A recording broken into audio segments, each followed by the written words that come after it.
Our main purpose was to remind people of what happened down here. It's been almost 83 years now. We wanted people to know what had happened down here, the tragedy that occurred to so many families, the fact that they lost their homes, they lost everything.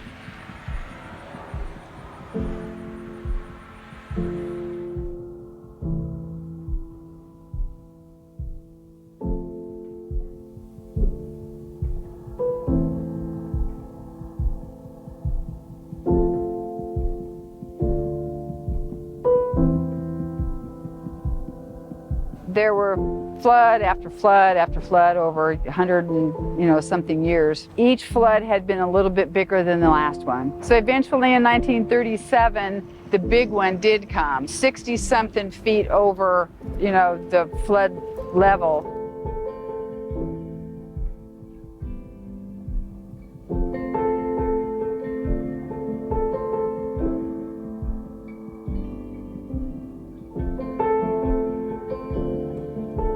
The first tent city they put up was closer down here in Old Town, but high up on the little sand hill.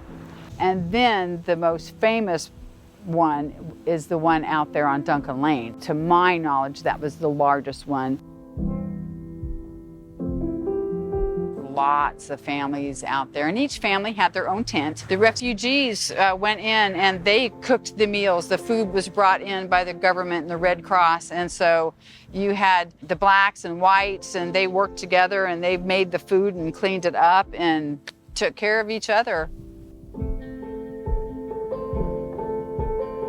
There's the nurse. We have her diary that she kept.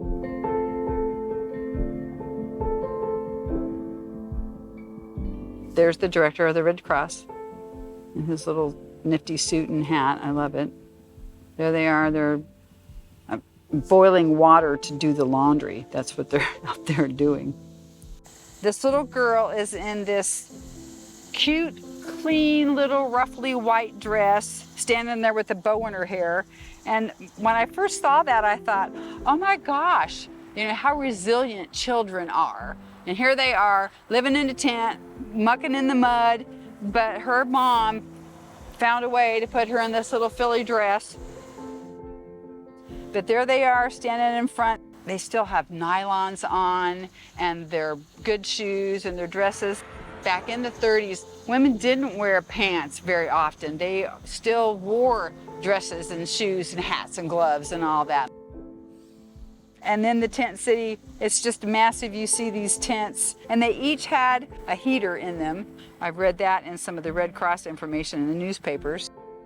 If we can share some of the history about the area and about their families, and to let them know what they endured and what they went through, so that this generation knows how difficult it was to get from then to now.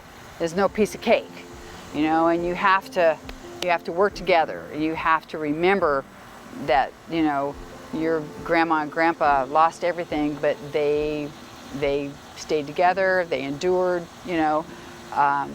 I just think it's important for any community to remember its history so that they don't take things for granted.